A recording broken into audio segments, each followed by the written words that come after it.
Uttarkashi tunnel मामले पर बड़ी खबर। मजदूरों को बचाने के लिए भारतीय सेना करेगी मैनुअल ड्रिलिंग। उत्तराखंड के उत्तरकाशी में बनाई जा रही शिलक्यारा सुरंग में 41 श्रमिकों की जिंदगी दांव पर लगी हुई है। बीते 14 दिनों से इन्हें सही सलामत निकालने का प्रयास जारी है। इसी क्रम में अब भारतीय सेना के मद्रास सैपर्श के जवान भी शामिल हो गए हैं। यह जवान कुछ सिविलियंस के साथ मिलकर मैनुअल ड्रिलिंग्स का काम करेंगे।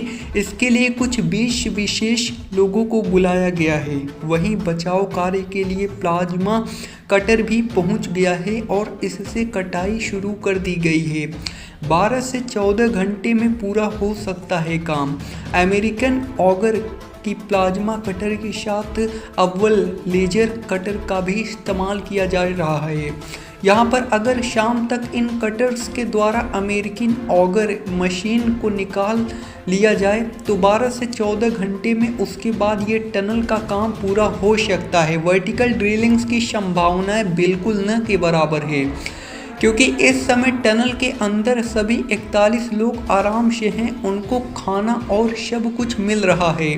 टनल के अंदर की जाएगी चूहा बोरी। अगर वर्टिकल ड्राइविंग्स करते हैं तो संभावनाएं हैं कि टनल के ऊपर प्रेशर बने और मलबे की वजह से उनकी पाइप टूट सकती है।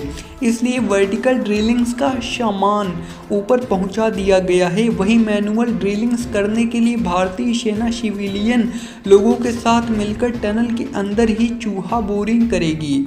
इस दौरान हाथों से और हथौड़ी छेन जैसे हथियारों से खोदने के बाद मिट्टी निकाली जाएगी और फिर आगर के ही प्लेटफॉर्म से पाइप को आगे धकेला जाएगा। यहाँ पर 47 मीटर के बाद रुका काम। वही नेशनल डिसास्टर मैनेजमेंट अथॉरिटी के सदस्य ने जनरल सैयद अत्ता हसनैन ने राजधानी दिल्ली में एक प्रेस कॉन्फ्रेंस में कहा कि राहत की बात यह है कि जो भी श्रमिक वहाँ फंसे हुए हैं उनसे बात हो रही है, वे लोग ठीक हैं। उन्होंने कहा कि रेस्क्यू ऑपरेशन में कुछ अड़चनें आ सकती हैं। यहाँ पर हम मलबे में 62 मीटर तक जाने की कोशिश कर रहे हैं, लेकिन मिशन 47 मीटर के बाद रुक गई है। वहाँ कटर का काम ज़्यादा बचा है, जिससे कटा हुआ हिस्सा बाहर निकाला जा सके।